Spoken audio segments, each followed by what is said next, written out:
Hello, how are we? Welcome back to the channel, UpTheReds TV, with me, Andy. Please like, please share, please subscribe to the channel. We are only 20, what are we? 22 off the magic number for 200. So please subscribe to the channel. Let's see if we can get 200 before the end of the season, and I'm hoping that this video might just do that. Okay, so please, if you are watching these shows on UpTheReds TV and you've not yet subscribed but you do watch them, please hit that subscribe button. I'd really appreciate that. And as I said, let's get to that 200. Okay, so this is the post-match of Everton 1, Liverpool 2 in the 248th Merseyside derby, the first to be played at the Hilly Billy Dicky Stadium. And, well, let's get into it, shall we? So, when I said in the pre-match show that I wanted the lads to man for man give a performance, get stuck in, do the dark arts and work hard as a team and not as individuals.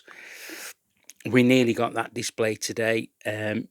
Look, we've won the game, and I am absolutely thrilled that we've won the game and took the 3 points for the first time in the ground that is Everton's, second ground, isn't it? It could be the third ground, really, if you think about it. We kicked them off out of Anfield, then they went and set up across the park, and then they've set up in this new stadium. And guess what? I am drinking it in. I'm going to drink it in all week, and I'm going to love going into work tomorrow. I don't work with any EVs or anything like that, but I'll be going in with a smile, and I'll have it most of the week as well. So, as I say, let's look into it then, shall we? No changes for the EV team against us. It was same team that started against Chelsea. The Liverpool team, Slot made four changes, and he bought it. Gakpo, Jones, Robbo, and Salah. They were recalled. McAllister, Frimpong, Kirkes, and obviously the injured Ekatike had to make way. So first half, first 30 minutes, you have to give it to the Blue Noses because they were opening us up. We couldn't string passes together in midfield, and Wirtz kept on losing it. Gravenberg's passing was awful.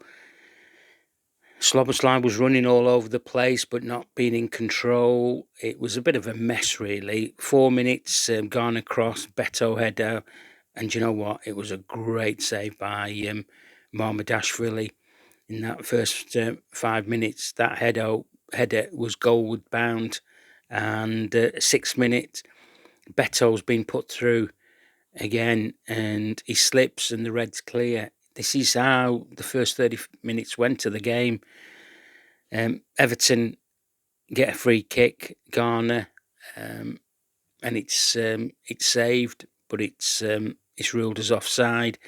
Beto clean through. He missed a glorious chance, and it was a massive warning to the Reds. We were just too sloppy. 17, Reds get the corner, first corner, and Mo takes it. Pickford punches away, and then Beto clears it. On 20, Gakpo's a shot. It's deflected for a corner, and I think Slobberslide took it. Pickford again punches it out. Salah takes the other corner. Nothing results from it. It gets cleared. And then 21 minutes, Pickford gets a stupid booking by racing out to his goal area, remonstrating with Kavanagh about something, and he gets a cheap booking. And 24, Everton free kick, we get it cleared. 26 minutes, Everton score a goal, but it was ruled as offside when it was played back. That should have been a warning to us, but I thought we did really well getting out. And Verts, great pass to Gakpo, and just tries to toe bung it, and it's straight into Pickford's arms when he should have done with putting his laces through a bit more power. And then 28 minutes, 29 minutes, that's, what's that, a couple of minutes after they score or something like that, we get our goal. They're playing short football. They had the fullbacks way up high. O'Brien loses it. Gakpo picks the ball up, and instead of doing his trademark run and getting his shot off, he sees Mo making the run, and it was a great pass. And I think it was McNeil's mistake, wasn't it, that gave it back to us. And then Gakpo's pass to Mo, brilliant pass. Mo, he still had a lot to do, because it had to be a quality finish to get it past short arms, and he did. And 1-0 to the Reds. I think that really deflated the Ev, between then and half time, because we had chances to probably get a second. Jonesy's pass to Gakpo on 31, he just couldn't control it. If he'd have controlled it, it would have been clean through. 35, Everton get a corner, nothing comes off it. 41, Gakpo strike is saved for a corner. Sloboside takes it, we do nothing with it. On 45 plus 1 minute, Isak, who's only had about 2 or 3 touches by then, has his first shot, and it's saved. So half time, okay, I said in my little notes, we gave Everton the first 30 minutes of that half before we scored. Great finish from a Gakpo pass. We need to tighten up in the second half. Leave Isak on for at least 70 minutes. That's what I wanted to happen. And then really the second half started and nothing really happened for the first 7 or 8 minutes. Reds, free kick to the Reds. Robbo takes it, gets cleared. And then 53 minutes, it was absolute shambles from Konate, really, with his defending. Instead, he's looked at the player instead of where the ball is, and he gets himself all in a muddle and a tangle. He can't make a decision whether to tackle or anything like that. And then Dewsbury Hall, is it? Or was it a Ghana cross? Dewsbury Hall maybe comes through, crosses, and there's Beto. And really, we should have dealt with that. That ball should never have come in as a cross, and I have to blame Konate for that. That was piss poor defending by him.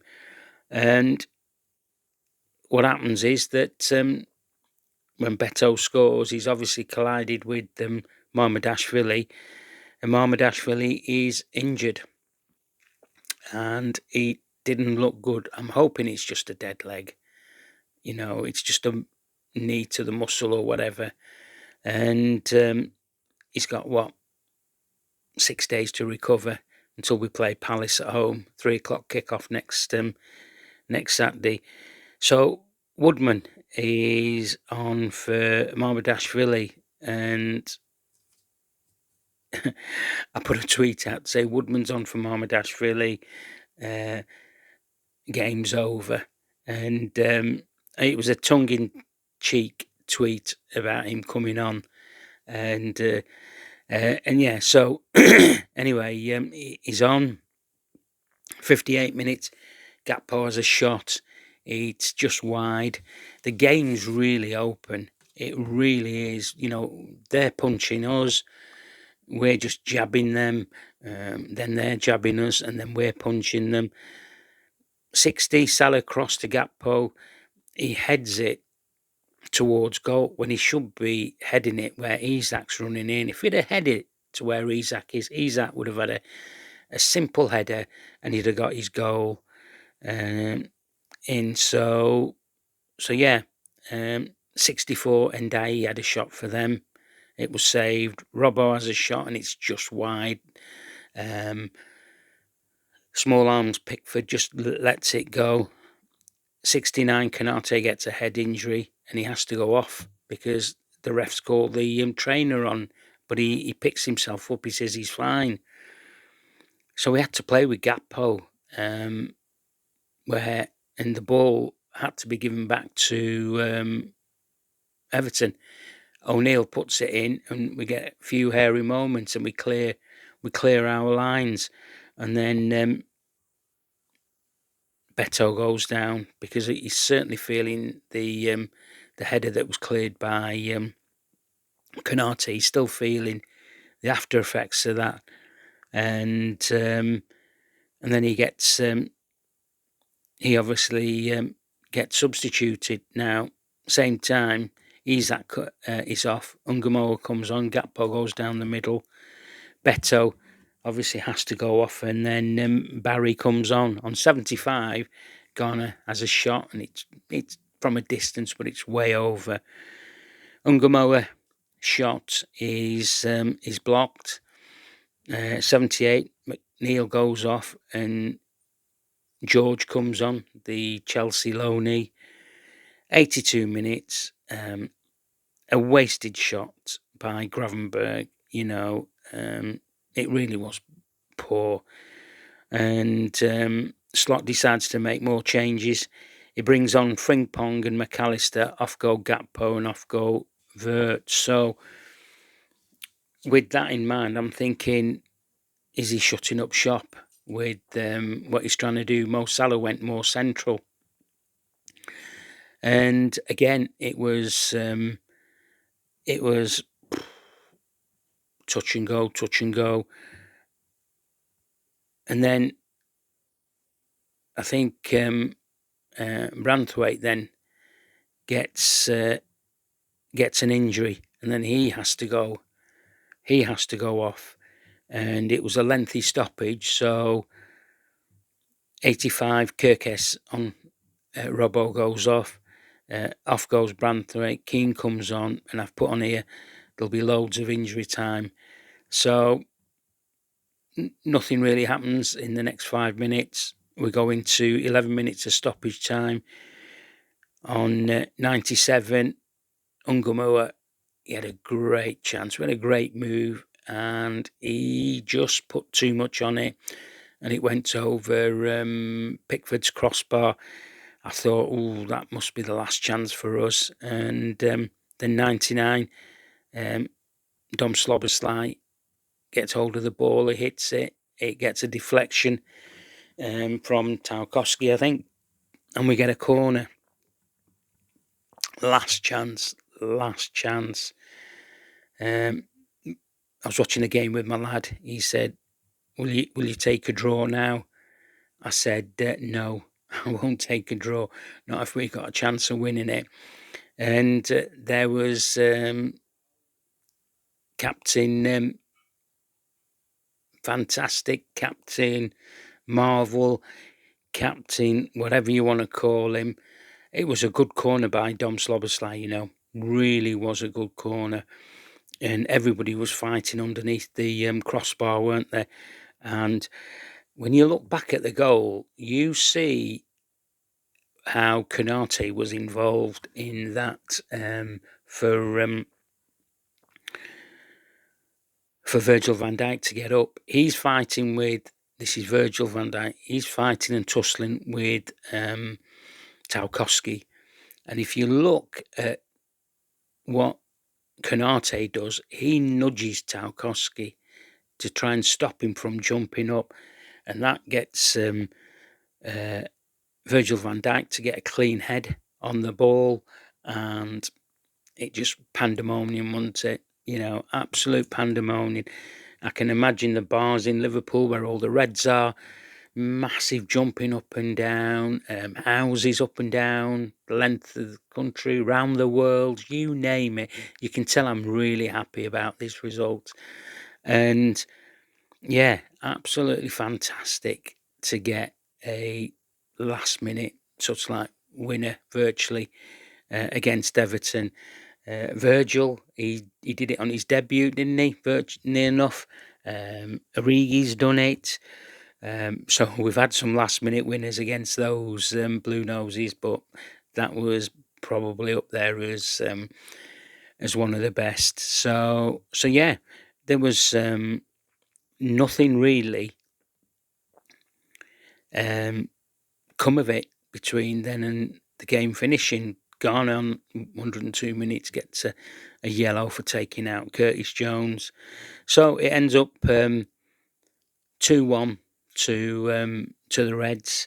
The city is red, unlike that Tifu that said the Evs built the city.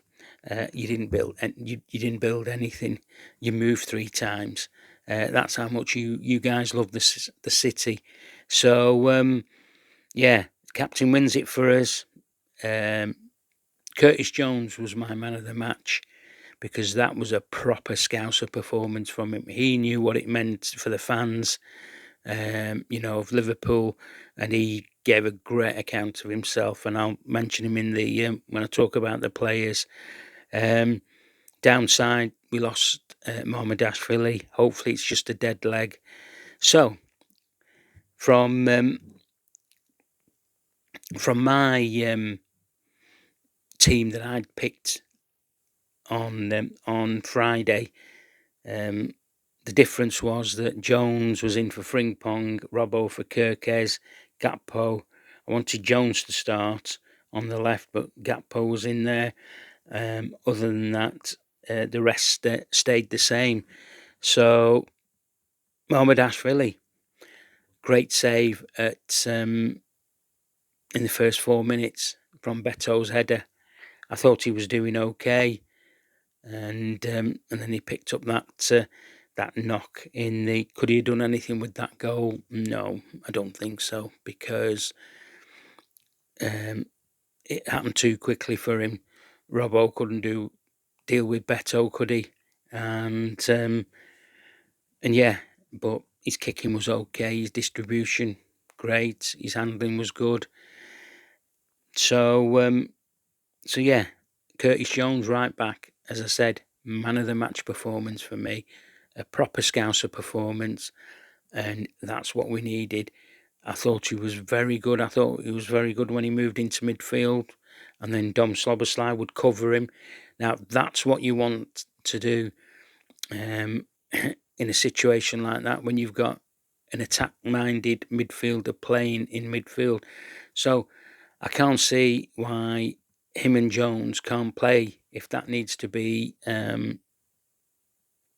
a system that Slot wants to use.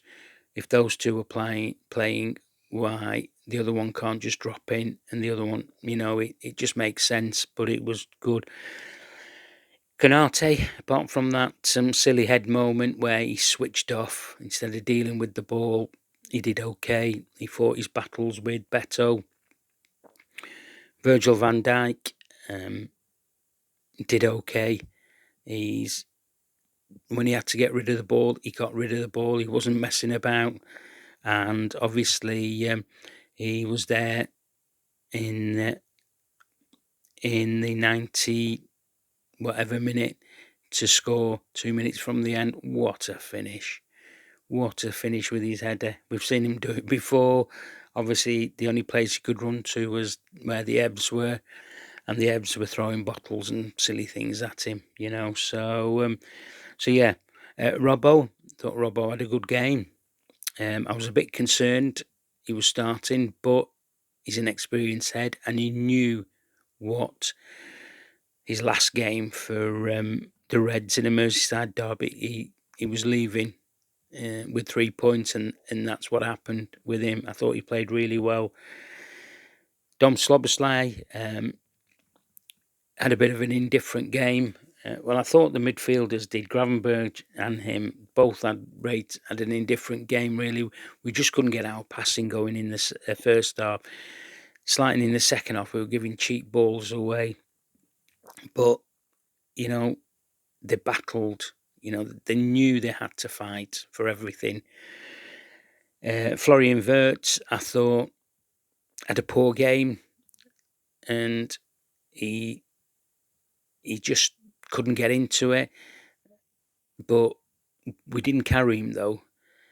When I say he's had a poor game, he couldn't get his passes off quick enough. He could see the vision in front of him, but Everton did really well to block the channels of what he was trying to do.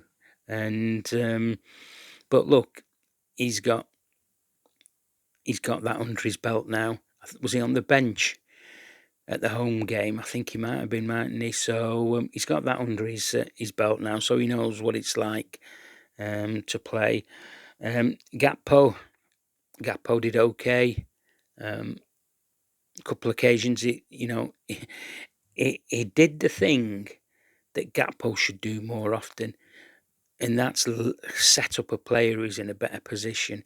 He did it once out of 3 times today. If he done it on the 2 other occasions to the same player, Isak, he might have got a hat-trick of assists. But yeah, so he did okay. Isak, look, we've got 70 minutes out of him. He had a couple of shots, one in the first half, one in the second half, and he's getting closer to doing 90 minutes, and he's going to have a good rest for his body before it kicks in again against Crystal Palace next Saturday, 3 o'clock kickoff there. Mo Salah, his last Merseyside derby as well, and you know what? He fought today. When he lost the ball, he wanted to go back and win it, and he played really well, and he was enjoying his little tussles that he was having. He used the ball wisely today, kept it moving, kept hold of it when we needed to have a breather. I thought he had a very, very good game, and I'm glad for him, and I'm glad for Robbo that he won his last Merseyside derby, because there can't be many that they have lost over the years that they've been here, which is fantastic for me. You have to give credit to, and you know me, I will give credit to a manager or a head coach who is in the dugout for us when they get things right. I thought Slot got his substitutions spot on today. I think that made the difference. I thought he would have done slightly earlier, but he didn't when there was a breather going on in the game, and that made a hell of a difference to us. Just talking about the subs, Frimpong, he did really well when he came on. Rio Ungamoa, that's why I said to you, it's for me, it was right not to start him, because you saw how he played when he came on, and you heard the boos straight as soon as he got the ball, and a young player doesn't need to hear that. It's a clear tactic that the Blue Noses in the stands had to unsettle him. He had a couple of shots off, didn't he? But other than that, he was fine. Kirkes did okay again. Good, strong. When he was on, he looked lively. Maka did okay, putting his foot in where he needed to. He did well. So yeah, all in all, it was a good team performance. And yeah, we could say, where's that been all season? for a number of things, but that was an important win for the Reds. Important win for the supporters as well, because we can be really happy, that we've won, and it's going to be joyful, because we've beaten them at their new stadium in the first ever Merseyside derby, and that'll be in the record books. And in the record books, talking about records, Mo's equalled the same amount as Stevie G now, 9 in Merseyside derbies. Another record broken for the lad. I've not listened to Onslaught's press conference. I did see a bit of Virgil and Mo Salah. Salah got the Sky Premier League Man of the Match there. I just thought Curtis Jones pipped him, if I'm honest with you guys there. Okay, you tell me how you are feeling. Are you feeling as ecstatic as me? And what do you take from the game? Did we deserve to win it over the 111 minutes of football that we had to play? And who was your man of the match? You guys tell me. Okay, that's enough from me. The next one will be on Friday. That'll be the pre-match warm-up for the Crystal Palace game, and hopefully, because we've got no midweek games now, because we're out of all the competitions, we can just concentrate on the next 5 league games and get us into that Champions League spot. So we do have a bit of a buffer now, 7 points between 6th place now. The games are running out, and all we need to do is keep winning and getting results from ours, and the others can tussle it out amongst themselves. Right, as I said at the beginning of the video, come on, we got 22 more to get for 200 subscribers. If you're one of them, hit that button for me. Let's get it to 200, and let's carry on doing what we do on this channel, giving you content. Okay, enjoy your Sunday evening. I'm sure you're going to, and I'll speak to you on Friday. Up the Reds.